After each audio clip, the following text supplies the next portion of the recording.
Good evening. It's 7:30 on March 1st, 2022. I'd like to call this a regular meeting of the Board of Finance to order. The first item on the agenda, or second item, will be public comment. Does anyone in the room have any public comment? And Jen, have we received any? We have not. By email? Okay. Okay. So, we'll move on to the next item here. The main purpose of tonight is to formally receive the budgets of the Board of Ed and the Board of Selectmen be presented to us, and then that'll sort of kick off our formal review of the budgets, all in anticipation of us voting on and sending those budgets to the RTM on April 5th. So just over a month from now. We've all been following your budget deliberations, all of the work sessions, reading through sort of the countless Q&A that both boards have provided and so forth. But I think that this is part formality, but I think it's good for us to sort of hear summary from each of you of kind of how your boards have debated through the budget and kind of where it is today. And so Monica, your budget's smaller, so you get to go first.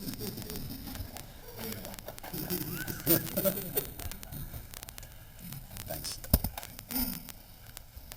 Good evening, everyone.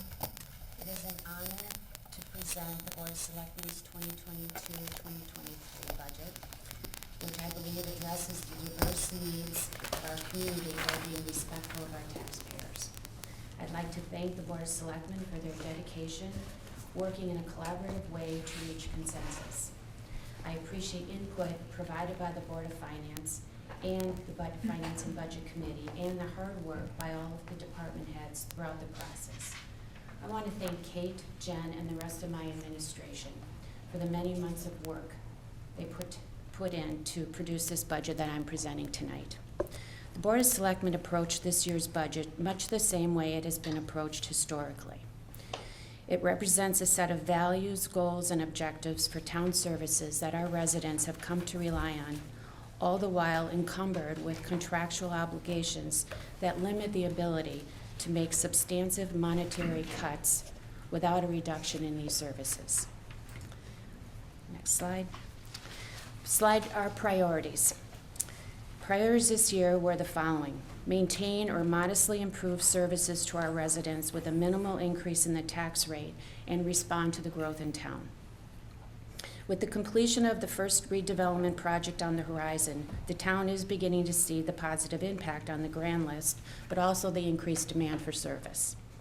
Beginning with this budget cycle, there is a change in the way the Parks and Recreation program expenses are budgeted.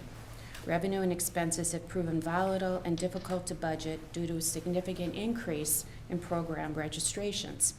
Beginning in fiscal 2023, these will be accounted for in a new Recreations Programs Fund. The graphs and tables presented tonight will reflect that change.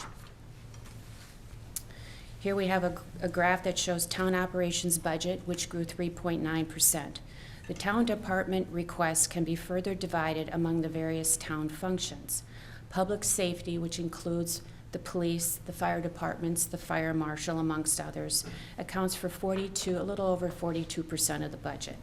One driver of the increase here was the addition of a new full-time professional IT position to handle the police department's increasingly specialized technology needs.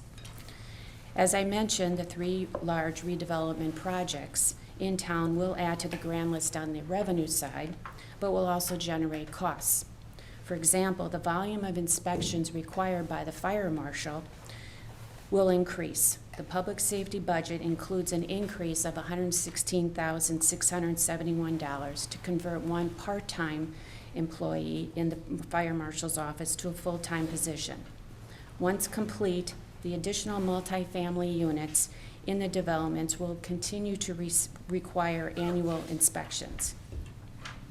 The Public Works portion of the budget is a little under 18%. So if you include public safety and public works, you can see a priority for our town, and that is because that is over 62% of our budget.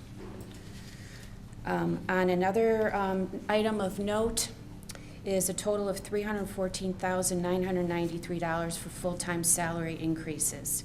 This increase includes $185,075 to contractually obligated wage increases and an increase of $129,918 in the contingency employee salary set-aside account to provide funds for the settlements for 2 union contracts. There was an increase of $264,779, or about 8%, due to medical premium increase, and this increase is due to both medical inflation and actual claim experience. We had a decrease of $193,099 in pension contributions, and this was a result of the real return on investments being higher than the actuarial assumption. Looking to the future, the town anticipates stable budgets with minimum increases in the cost of ongoing programs and services. There will be a need to add additional personnel to the fire marshal's office and the public health department following completion of these redevelopment projects. The next slide this shows a historical contribution to the library. The town makes an annual contribution to the Darien Public Library to support operating expenditures. The library board submitted an annual funding request of 2.73% to the town, and the Board of Selectmen has proposed fully funding this request. The following graph shows historical debt service, our historical debt service budget, which includes town, schools, and sewer on the end. Debt service grew 1.19%. The Board of Selectmen proposed budget includes principal and interest payment on outstanding bonds, as well as the assumed interest for this February 22 bond issue we just did for $30.8 million.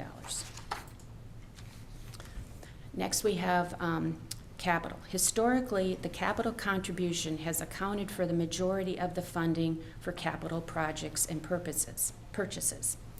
In fiscal '22, the Board of Finance reduced the required capital contribution to zero through the use of bonding, a drawdown of capital reserves, and a contribution from the town's fund balance. In order to accurately compare expenditures, you will see that both years are increased by the amount of financing sources. The capital contribution budgetary increase, as shown in the summary of proposed expenditures, is $3,433,627. However, a more accurate calculation of the actual growth in capital expenditures is a comparison of the total capital expenditures.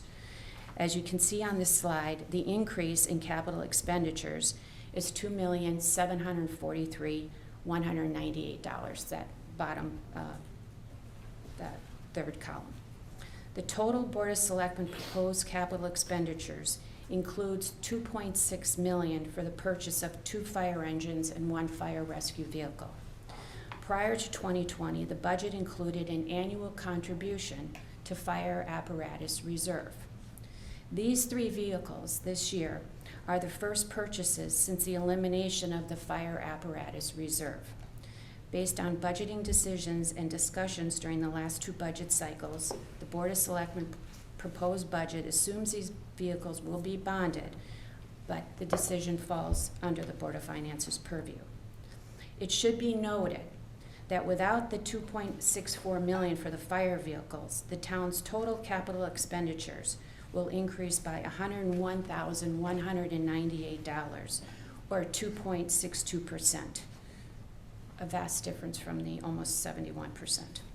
If the proposal for the use of ARPA grant funds is approved as presented by the Board of Selectmen, the Board of Finance will be able to reduce the capital budget request by $576,000. The use of other funding sources, while very useful for reducing taxes, does make year-over-year comparisons difficult. Over the next year, the town administration plans to work with the Board of Selectmen and the Board of Finance to develop a capital financing model that will allow for a year-over-year budget presentation that more clearly represents the increase in spending. This slide here shows our capital projects that highlight. This is about $5.5 million of the projects, and you can see that Public Works, if you add it up, represents about 44% of the capital projects, and the fire trucks represent approximately 47%.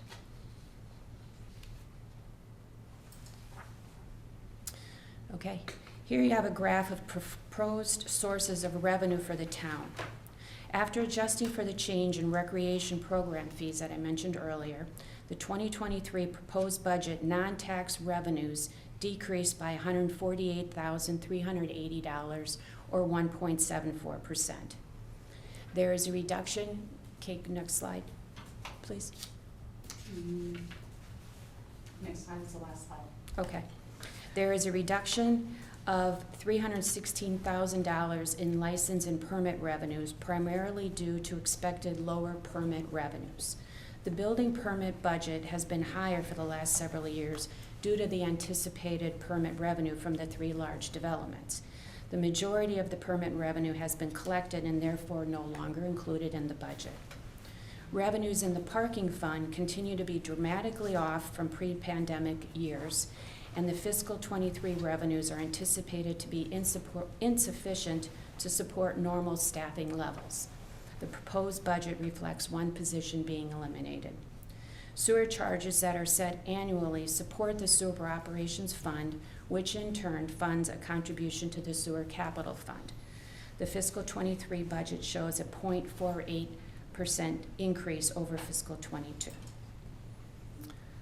Thank you very much for your consideration for the Board of Selectmen's fiscal '22-23 budget. We hope you will reach out to us with any questions or considerations you have. Thank you again and good evening. Thanks, Monica. If you could, when you're done, maybe just send it later tonight, send around that presentation. Sure. Very helpful, thank you. Alan?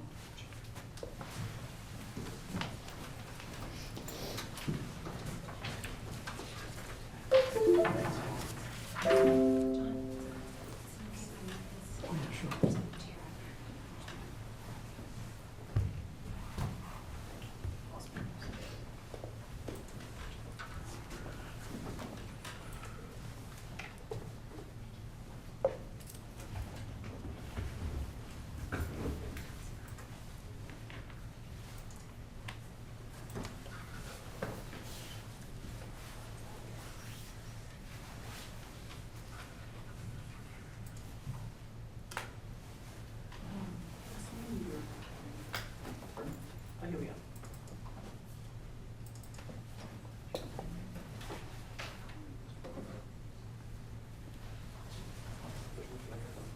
No.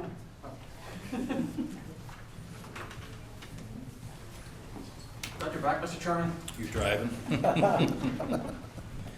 Good evening, everyone. Thank you. Good to see you all. Thank you again for all your support over the years that I've been on the Board of Education. Much appreciated. It's always good to be before the Board of Finance, and I appreciate all the partnership and working together. That, along with all RTM Education and RTM F&B.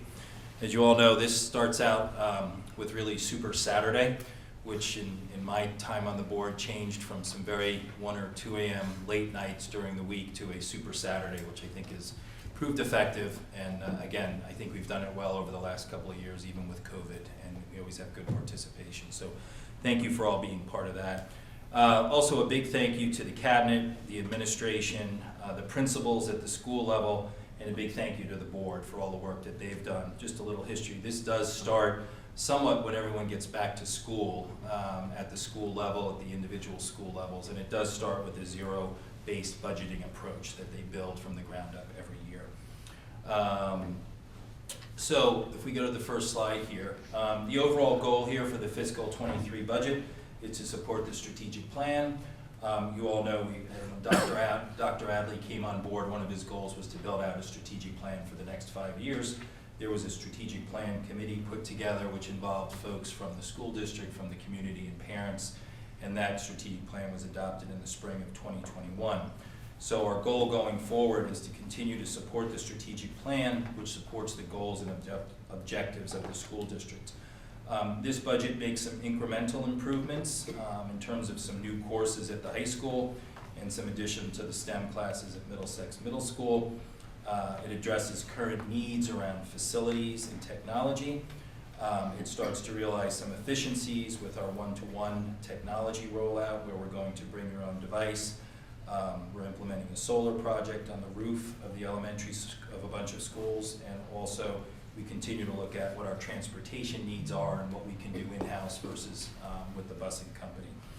And also, we've taken some learnings from COVID over the last year and a half, and I think our investment in technology did prove out incredibly effective with what we went through with COVID. And again, we were one of the leading districts of being in school the most amount of time. So, if you take a look at Durg A budget requests, a couple are not in yet. Just one that stands out, I think, is New Canaan.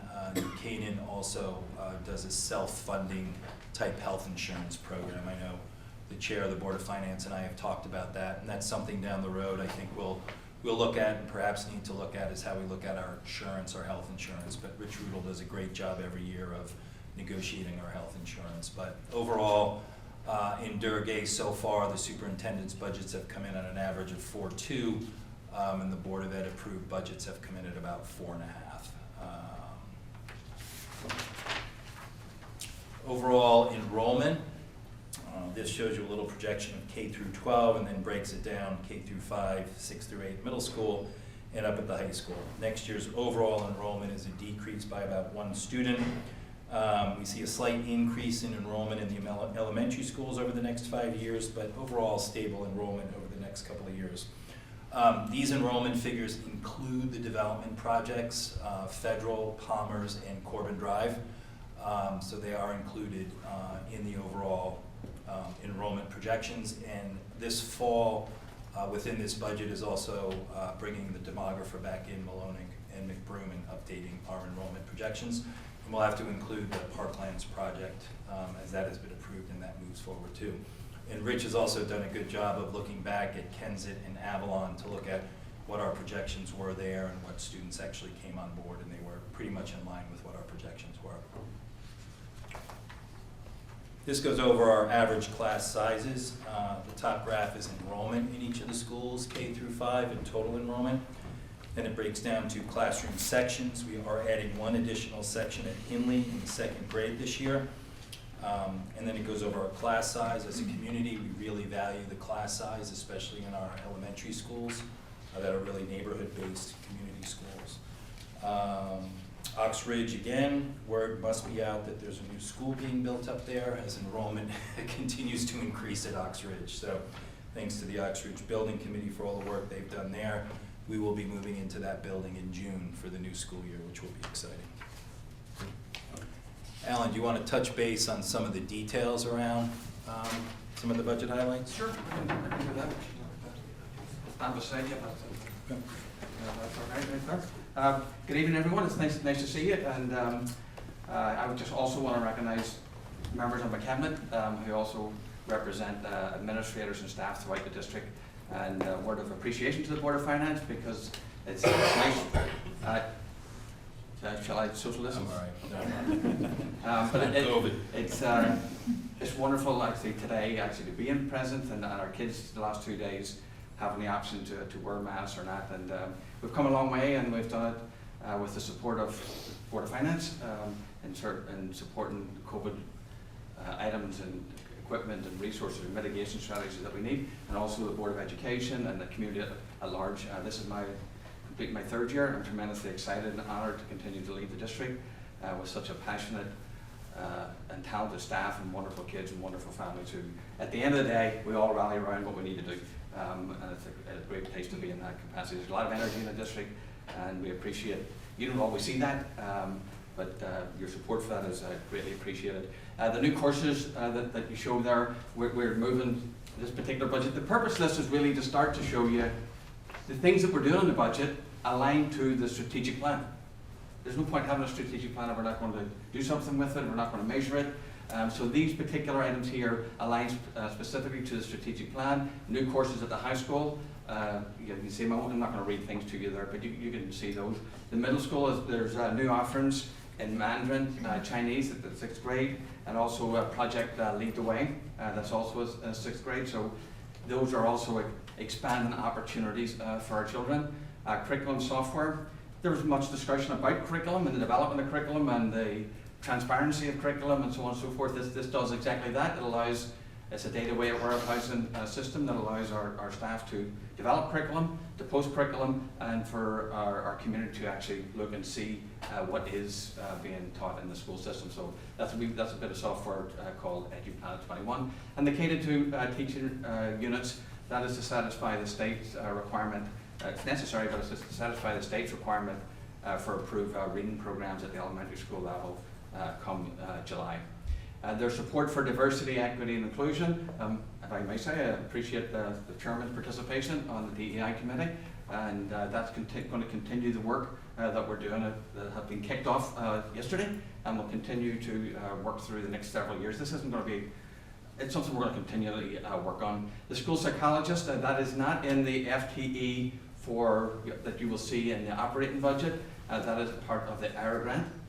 So there are 2 positions in the ARPA grant. One is a school psychologist at the high school for the need. And then there's another one that doesn't show up here. And the reason it doesn't show up is because it doesn't specifically necessarily support one of those goals. It's IAP driven in the sense of a speech and language pathologist that we need. That's also in the grant. If you say, why are you putting it in the grant? Well, I'm also trying to manage the use of that grant and also try to keep the budget down as best as we possibly can for Board of Education consideration. Now that may mean that they go into the budget the following year. Wouldn't rule that out given the nature of those positions, but that's, I noted as a topic for continued discussion for next year. Professional development is always in the budget one way or another. We are a professional organization of adults and adult learners. It is absolutely critical that we continue to support our staff in their professional learning.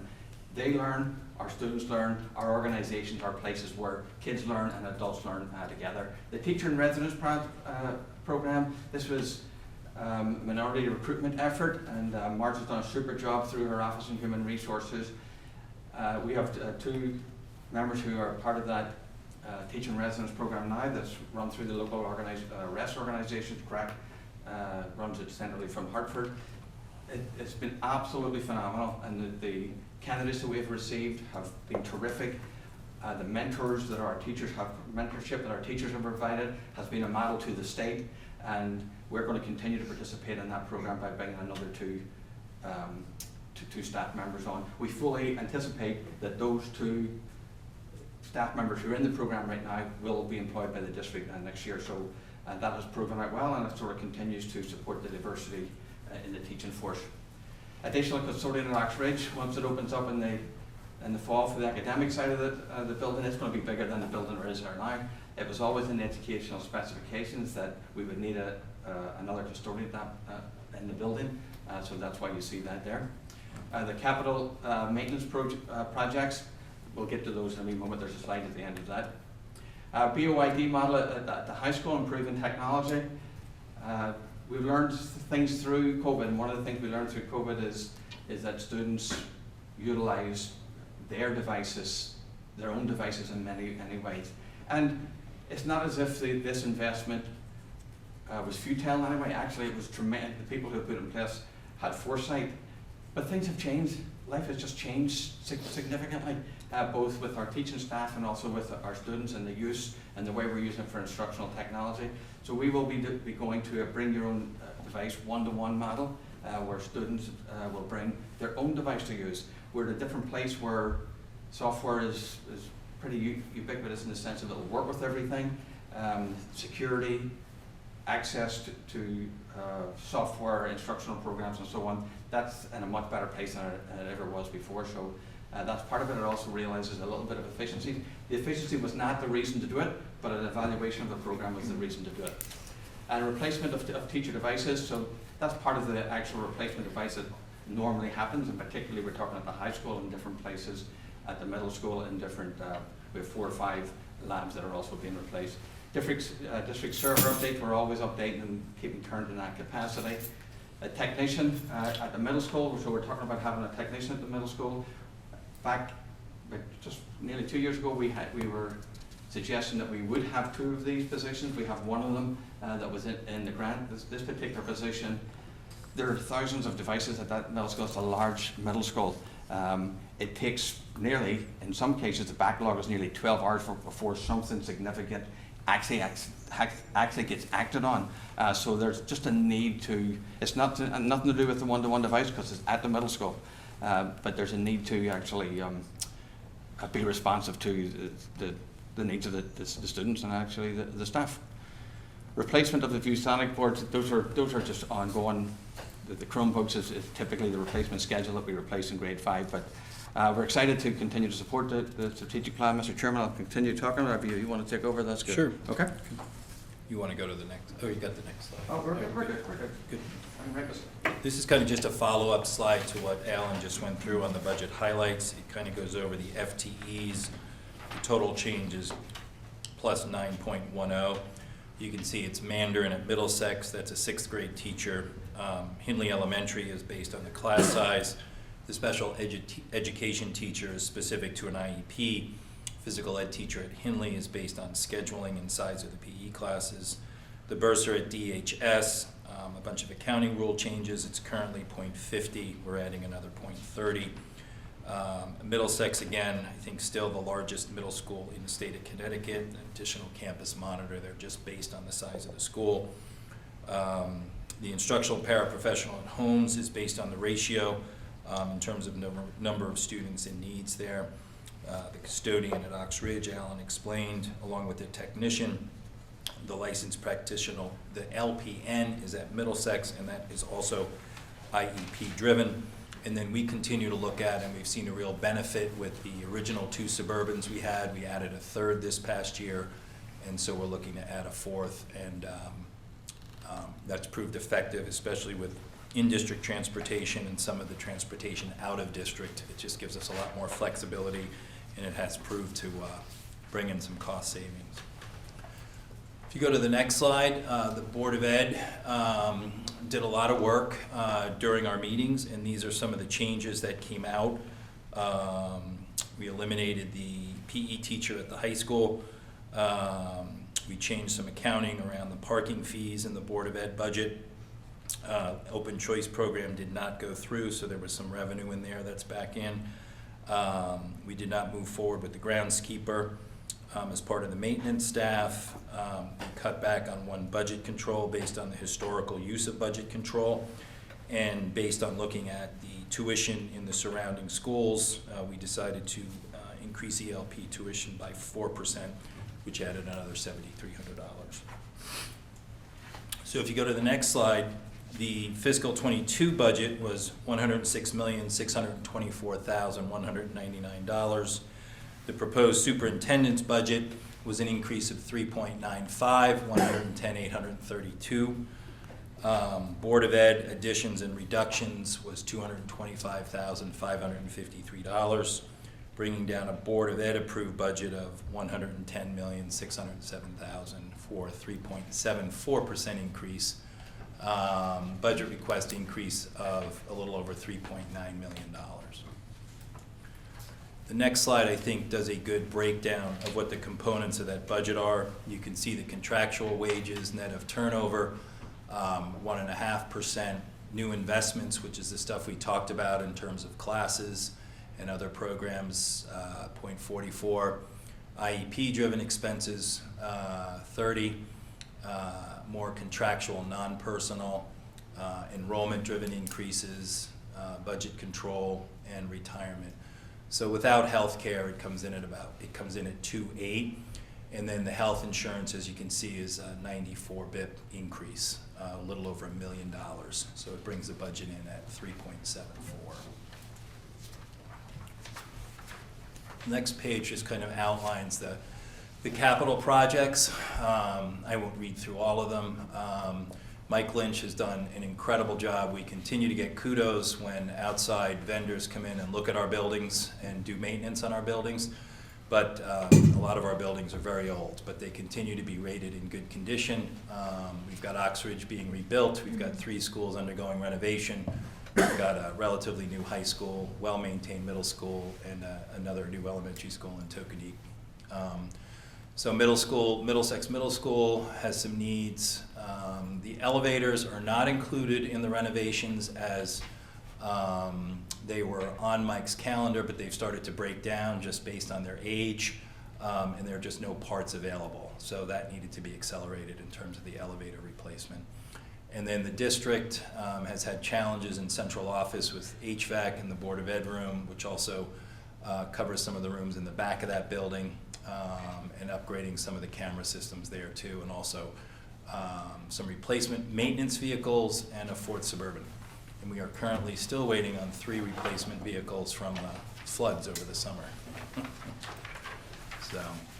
So that's a wrap up. So just to thank you for the ongoing support of the Board of Ed budget. I think we continue to deliver an exceptional educational experience.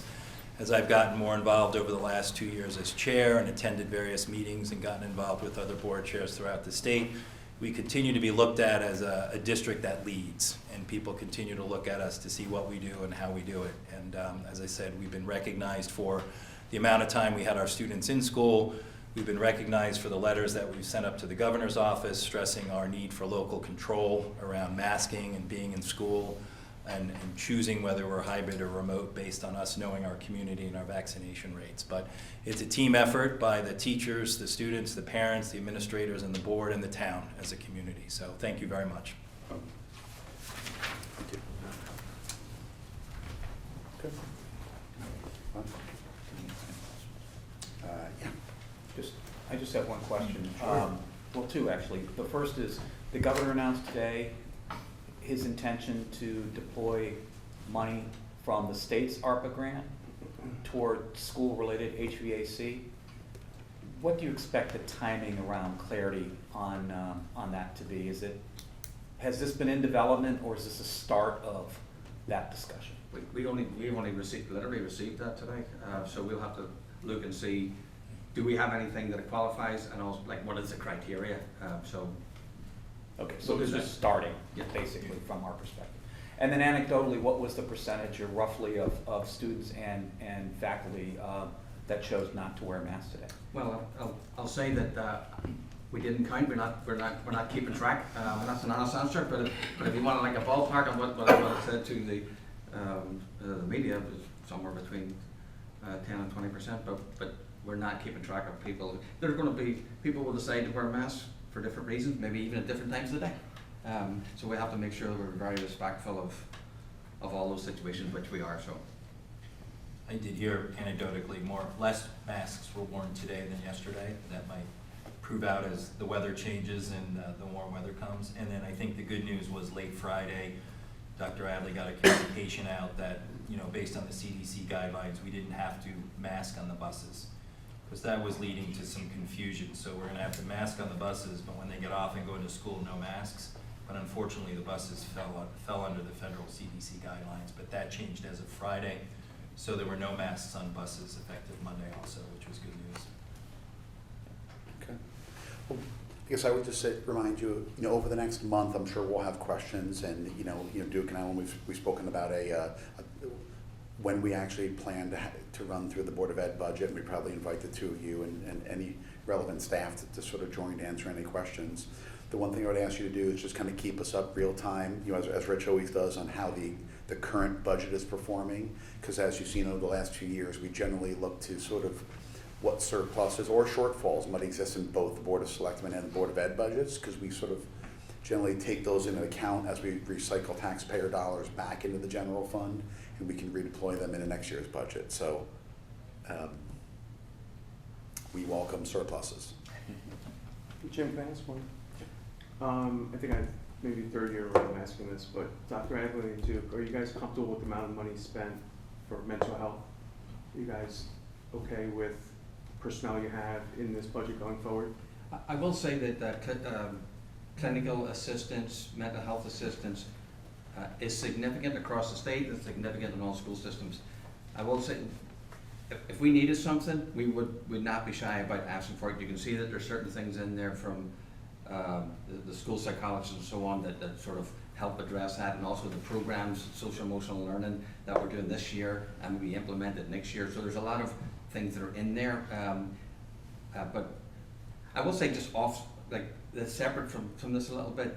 The actual acuteness of issues for children nowadays in school systems is significant, particularly when they're not necessarily being treated inside school, but outside school. The resources are tremendously difficult to access. That's across the state, and that's a bigger issue, to be honest with you. But it's an issue that we have advocated at the state level for them to try and address. But I very much appreciate the question in terms of the concern for the kids. Yeah, Dr. I would agree that the resources they seem to be dwindling. There's a huge demand and you can't get enough clinicians out there quick enough, I'll say that. I will tell you also, Rob, at the last two legislative breakfasts that Dr. Adley and I were at, and some of the other board members attended also, that it was a big topic that came from the superintendents and the board chair to the legislatures that were out there, that it's gone beyond a school issue, and that it's a community issue, and it's a state issue, and that funds are needed. But a bigger picture view needs to be taken into account as to how it can be supported from the school and from a community standpoint. But there was, pretty much a request that more dollars are needed around that. And also it's finding the right people or the right organizations that can help. So along those lines, I think President Biden today, put out something for maybe $700 million more. Let's hope it filters down to the states and localities. Absolutely. Thank you. I guess in terms of aid, one thing I didn't see in the presentation is on the excess cost reimbursement grant. And I know, Alan, thank you. I'd asked Dr. Adley and Duke to consider writing a letter in anticipation of the legislative hearing on the education budget. How do you feel about, we don't receive a lot of state aid, but the ECR is, represents like 90% of what we receive. How do you feel about your assumptions there? Just given we had a significantly higher reimbursement percentage last year versus what you're expecting this year. So we could continue to advocate at the state level for funding that capacity. It got a wee bit of traction. I believe it's moving to the Education Committee in terms of considering the issues that we're advocated for. I think we're at 75% of this budget for this year. I think that's based on the last evaluation of the last lot of years' tendencies. So we think it's as good as an estimate that we can make, to be honest with you. I think the challenge will be that whereas there was more last year, it was schools that weren't in session weren't applying for as much when they did their submissions. So I think there'll be a lot of catch up this year now that schools have been more in session. So that's why I think the request, to your point of getting a letter up there saying this needs to be fully funded and even some of the metrics need to change around it. Yeah, I think statewide it's around 60 to 70 million that they need to fund to fully fund all the districts. And there's some interest at least this year. Okay.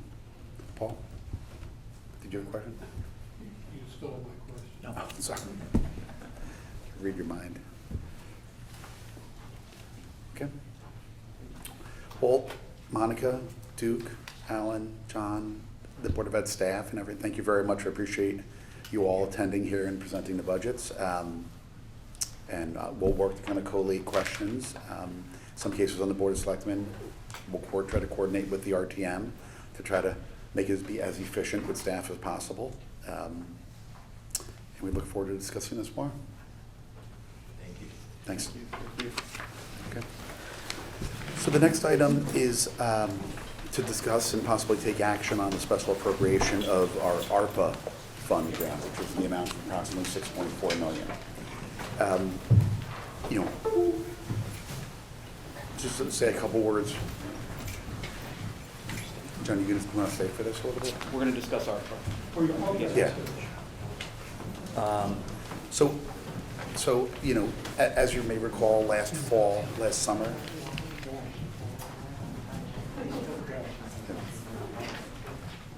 summer, the Board of Selectmen put together an ARPA committee of both community volunteers and elected members of various boards to review the numerous ways in which we could most efficiently and sort of best utilize the $6.4 million in ARPA funds that we received. Over the past, 4 to 5 months, that committee has met. A number of boards have sort of discussed that.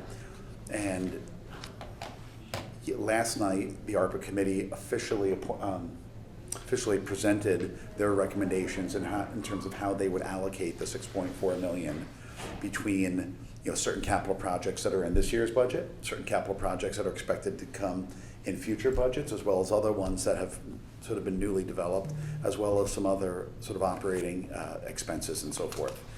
You know, what I'm going to kind of recommend, just to kind of frame the conversation tonight, is that, you know, Monica and John and Jen are here and can kind of walk us through, along with Dan, who served on the committee, some of the background on the discussions that they had and so forth. But because some of the items proposed in here, approximately 570,000 of them, are items that fall inside the Board of Selectmen's capital reserve, and we haven't necessarily had the time to sit down and really sort of think through all of those items yet.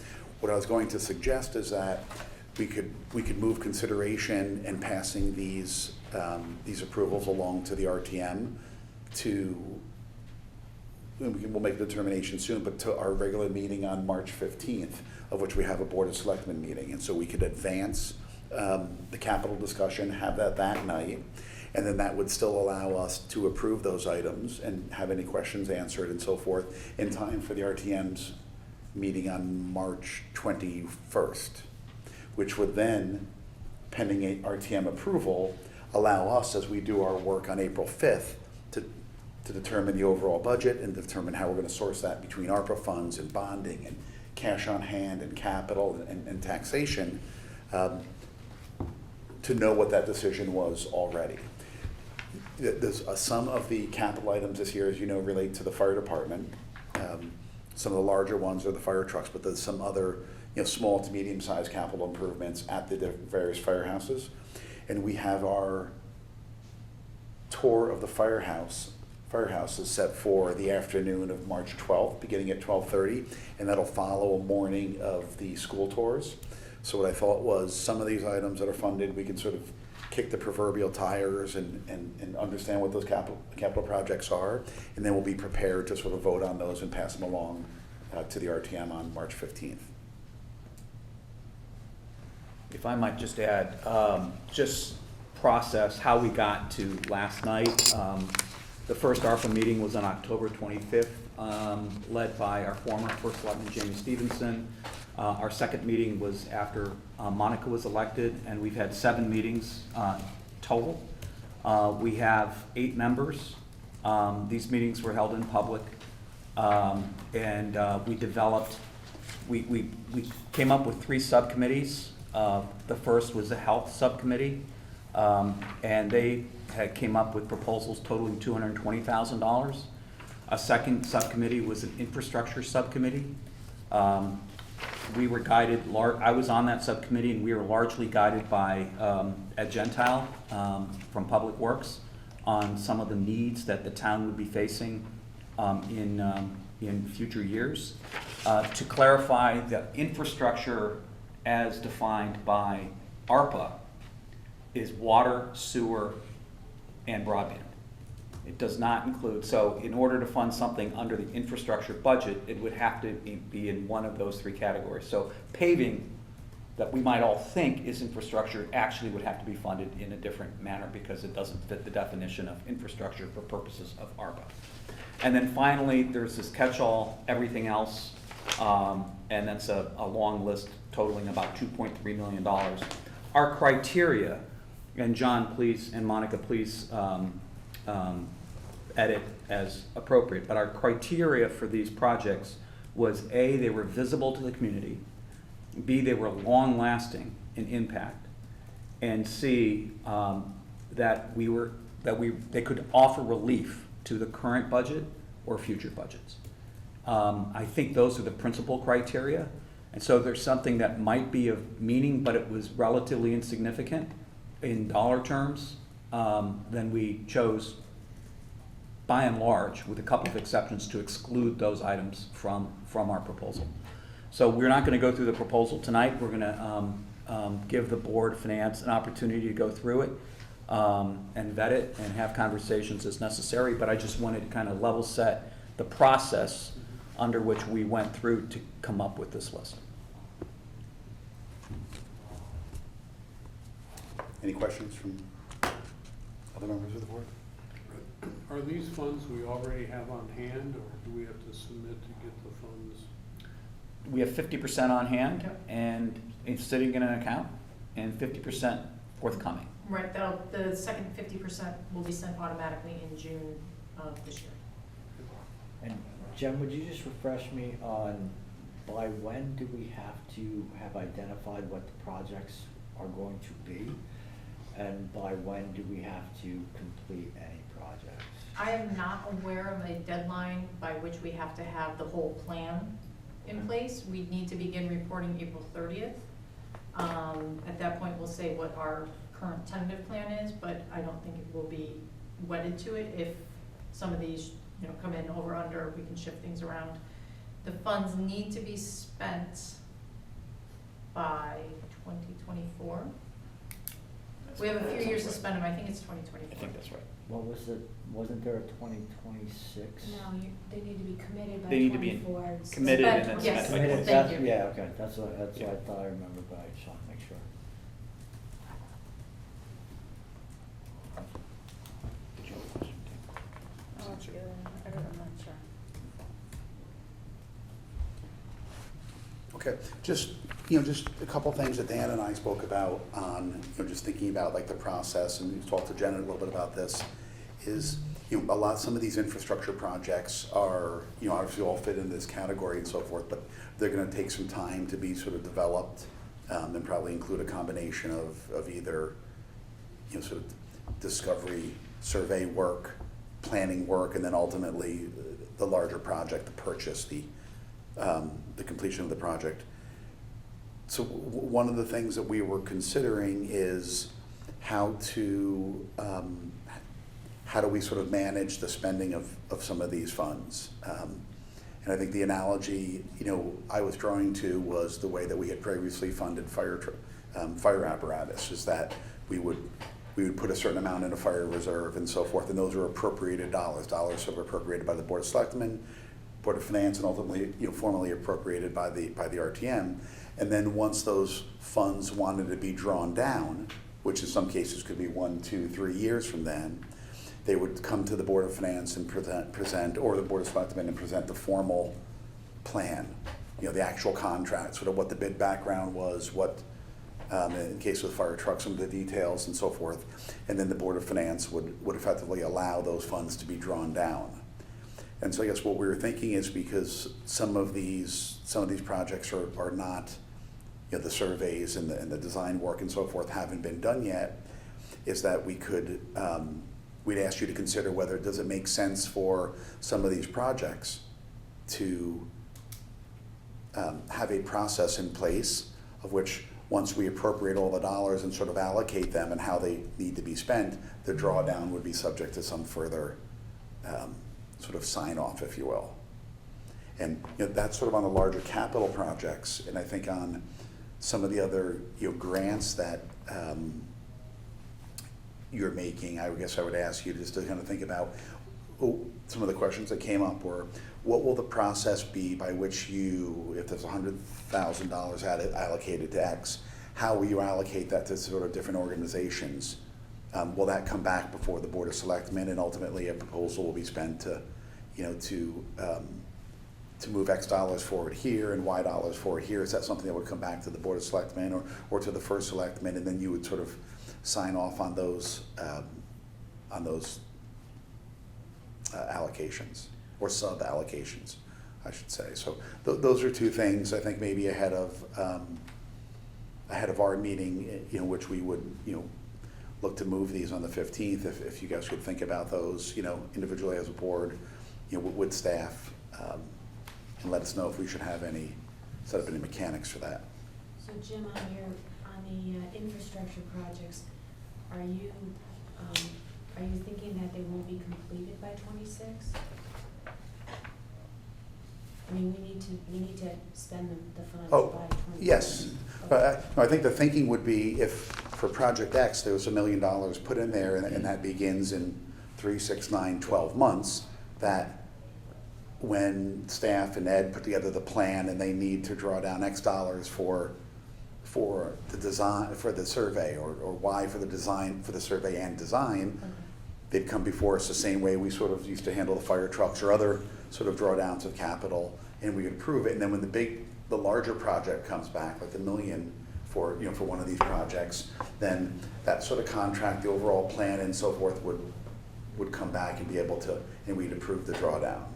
So the amount of work that the town does to recommend a capital project as part of the budget is more than what's able to be done on some of these capital projects today. As the 3 major projects on the infrastructure list are estimates, right? So those numbers will change. We don't know to what degree they'll change, if they'll go up or they'll go down, but they will certainly change. They were simply ballpark estimates. Right. So I think what we're suggesting is that by the 15th, we can set aside these dollar amounts which represent estimates, but then once Ed comes back with a definitive proposal, then that we would then release the money from the set aside, essentially, to be funded once we know exactly what that project's gonna cost. And it may be less, in which case we can return funds to the ARPA fund, or it may be more, in which case we either have to move money around within ARPA, or we have to allocate more further capital from the capital process. So to be clear, it would be, we'd all be appropriating these funds as the Board of Selectmen voted to, as I expect we would on the 15th, and the RPM would follow, so they'd be appropriated, but, when they're moving forward, to the extent, it could be more, they need a contingency, we would know sort of at that point, and either have to add to it from our capital reserve, or just some other way. Would the fire trucks not be eligible for ARPA funding? No. They don't fall into the infrastructure But what definition. about everything else? I mean, are they less eligible than a playground, or, I mean, how does that work? Like, we really looked at that. Yeah, so, This is our chair. so the rules on this, there are these headline rules around infrastructure and all that, but there's also rules in there that suggest that there's a lot more flexibility in how you spend this money than what the headline rules would require. And I think that's worth exploring a bit. That's why you see things like some of the park improvements and all that. They do all fit under the auspices of projects that are included on the Board of Selectmen's budget, so we're comfortable that all these meet the standards that are required by the rules, which Jen has checked. One comment I want to add further, which is, and I've struggled with this a bit because we've included these infrastructure projects that are, $3.5 million on that list. The reality is that those projects can be simply funded with bonding, right? And that's how we would normally pay for those projects. And to Dan's point, we don't make decisions on those immediately. There's a whole process for bidding those out, and the budget kind of comes together, and then there's clarity on that, and then the Board of Finance would approve that, and would go to the RTM, or you guys would bond it. So one of the ways that you could look at the list that we have is say, do we want ARPA money to pay for all of this? In which case you're deciding on the amounts right now, almost prematurely before that thought process is complete. One thing you guys might consider, particularly if you're looking to reduce pressure on the current budget, is to say, tell you what, I'm going to redirect funds that have been allocated with the ARPA process against these infrastructure projects. We're going to punt and bond one or more of those, right? Let the process evolve and have those projects approved maybe as part of this budget process or later through a special appropriation. And instead redirect some of those ARPA funds to offset spending that's proposed in the current budget, right? So we're getting free money of $6.4 million. You can either spend it on these projects, you can spend it on new spending, or you can replace taxpayer dollars on spending that we were going to do anyway.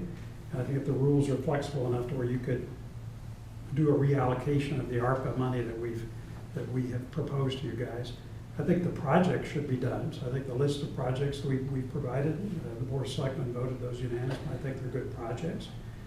But you don't necessarily have to use ARPA money to fund all of them. You could make a decision to bond some things and redirect the ARPA money some other place for the bonded projects, but still end up with the original list that we proposed. It's just funded differently. So just as you wouldn't get wedded to this marriage between sort of ARPA funding and the projects that we propose, you have more flexibility than is suggested.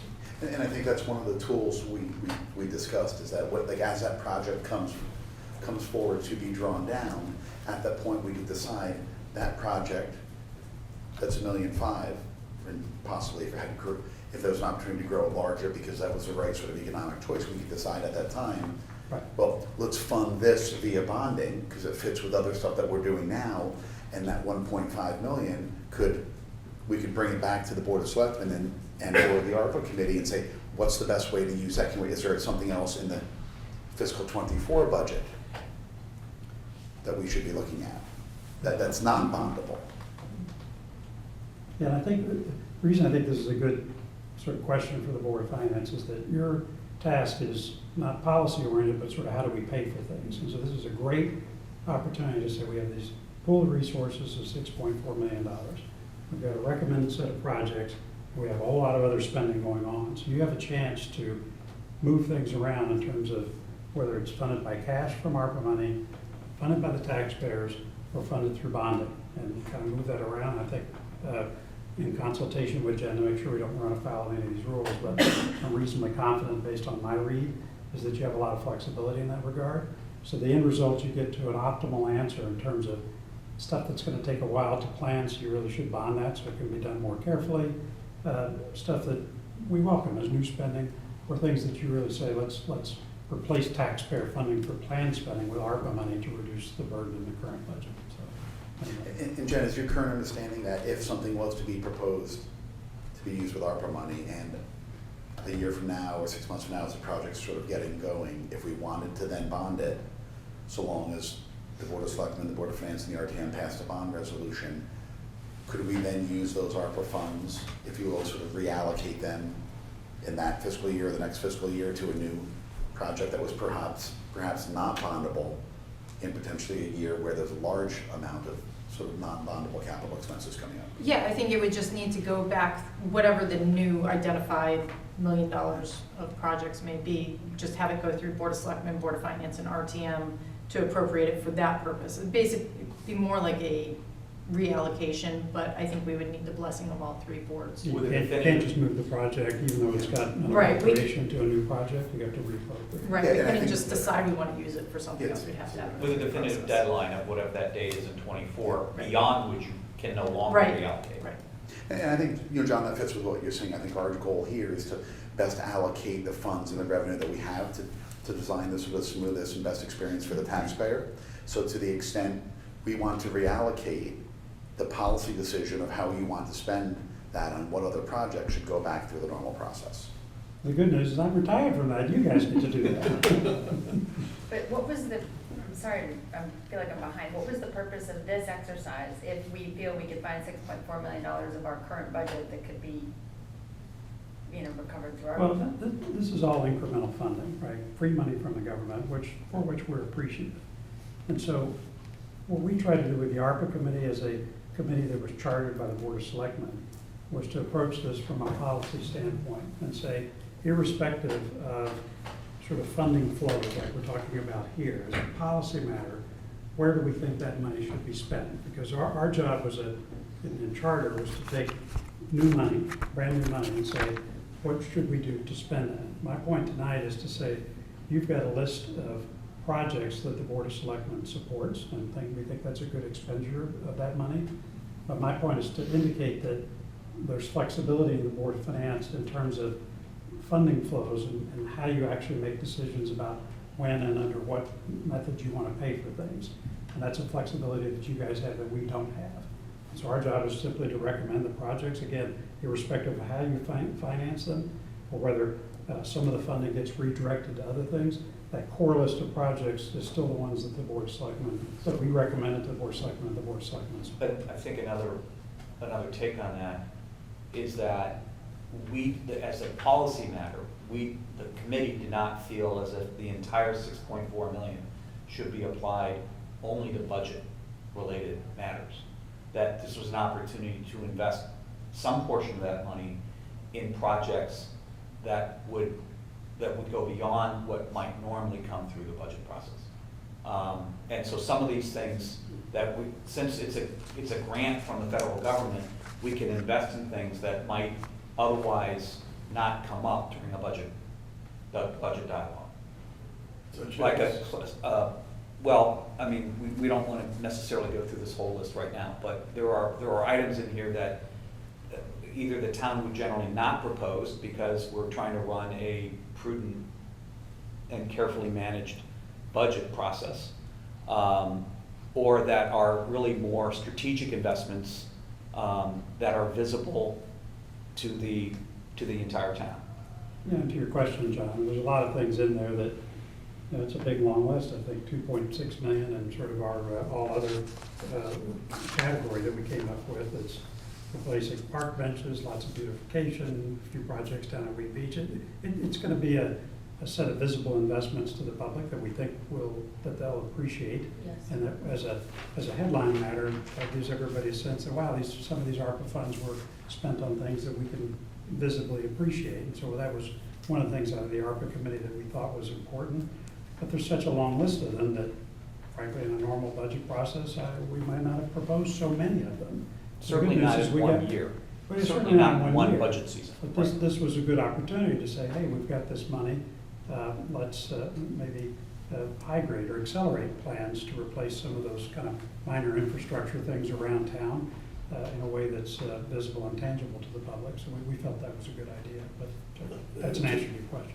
John, I was just confused because I would have thought that anything worth doing was worth funding through the budget if there were no other sources of funds, and so therefore.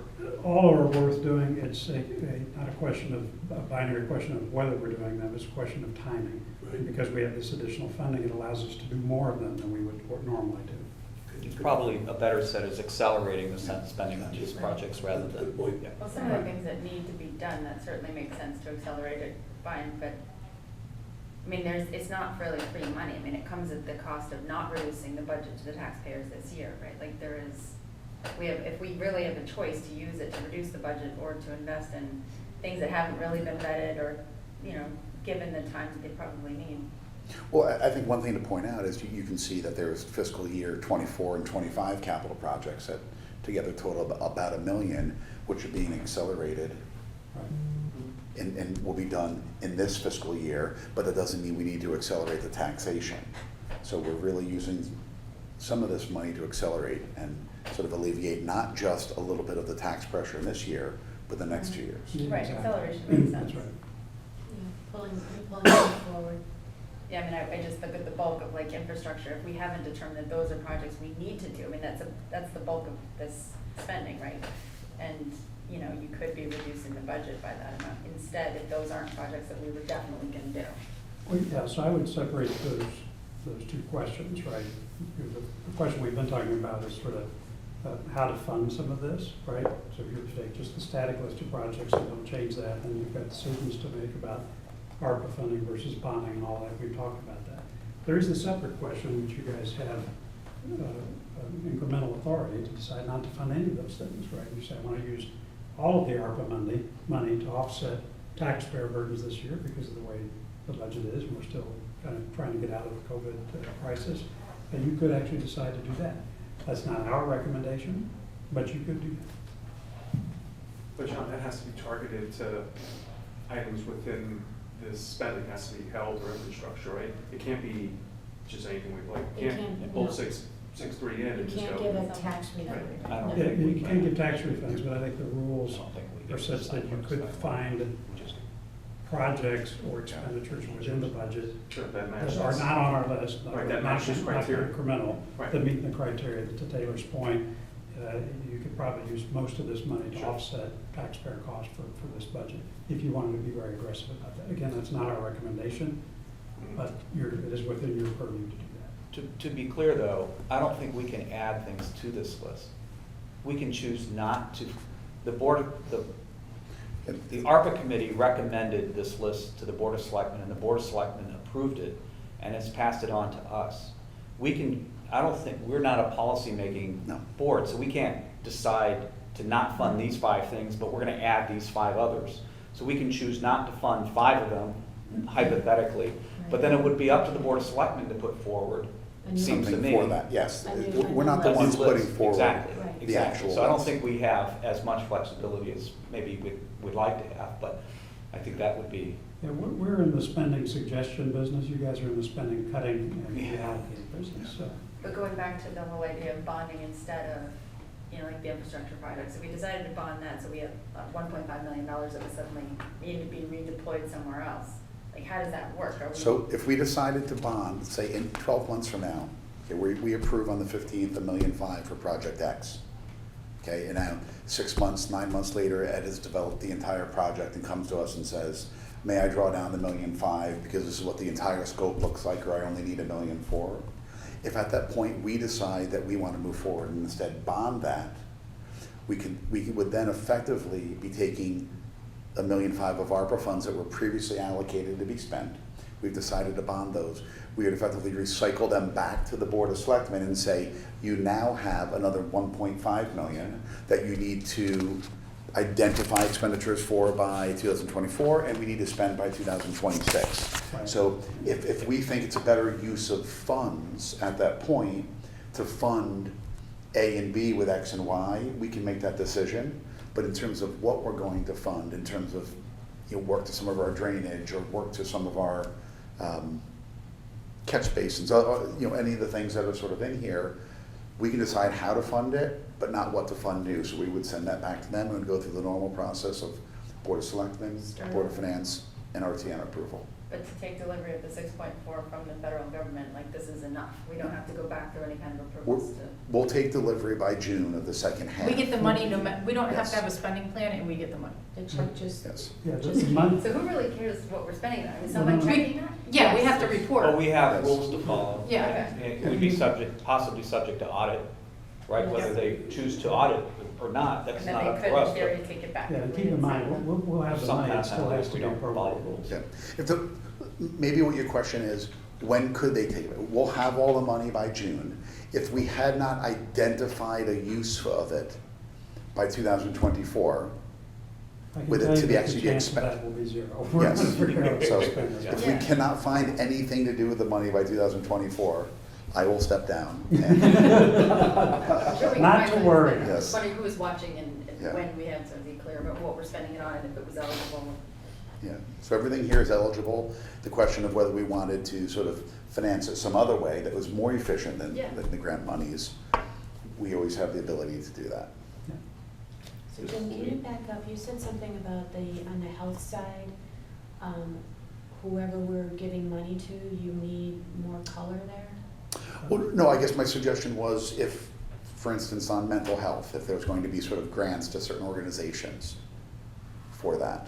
Yeah, there's a section in there that where Ally could Right. contribute money or give it to organizations that are focused on mental health. I just would suggest if she's got A a list. discrete list of those Yeah. organizations that she's proposing that we give that's a good idea. I think we should do that. So just for staff, like they'll likely propose that list, Sure. bring it to you all, and then you all can sort of, Sure. you know, just approve it. I think it's like always good for boards to have, to kind of have that final say in where they're going. So Jim, I think I'm hearing you say not so much that you want to see the list of who it's going to go to, but know that there is a process for deciding who it's going to go to, and that it's going before Correct. either Board of Selectmen or ARPA committee, whoever the appropriate Yeah. authority would be. Exactly right, we'll be transparent about it. Yeah. I'll be well. Page 5, this list that we're looking for everything else, what's NA? Associated with it. Oh, it's, We're not moving forward it with wasn't, so the first items are Board of Selectmen approved, that means they're in this year's capital budget. Yeah. The next items were in next year's Next capital year's. budget. Yep. The NAs were not yet in any further Right. future capital budget, which is not to say they might not. Okay, so just, They weren't. don't have a home yet. Well, No, they just hadn't yet been identified in the budget process. No, it's like we came up with the mental health support and insecurity, and food insecurity and all that. That wasn't envisioned in any budget, Yeah. but it was something that we felt should have a share of the ARPA money, and so that's why they're included as NA. Okay. Well, I think this has been very helpful, this discussion here. I think what our next steps will be, I'd ask our board, if you have questions on, you know, some of the capital and so forth that I think would, you know, let's funnel those together by ideally the end of this week or you know, Thursday, ideally, and then we can funnel those together. And Jen, you can maybe work to circulate those between, Yep. it sounds like a combination of Ed, David Knopf, maybe Parks and Rec, and combination of you and Kate, and if we have additional questions just on those regular capital items that we would normally see in the budget process, we'll accelerate that to be our first item. Usually capital sort of occurs in the back end of March. We'll move that up to the 15th so that, I spoke to Jack today, I think they're going to have an F&B meeting on the 16th or 17th. So they'll be able to review it and everything will be set for the RTM meeting on the 21st. Thank you for that. And, Jen, I asked Jack as well to kind of maybe coordinate, let's get questions together, just so that staff doesn't have to sort of field sort of 2 or 3 sets of questions. We'll come up with a uniform set. And since you're both looking at it at the same time, if we get questions from Yep. both groups, we'll share the answers with both groups. Great. Okay. Well, if there's any other business? Okay. Well then, I'll take a motion to adjourn. Rob, second. David, all in favor? It's unanimous. Thank you. Thank you all.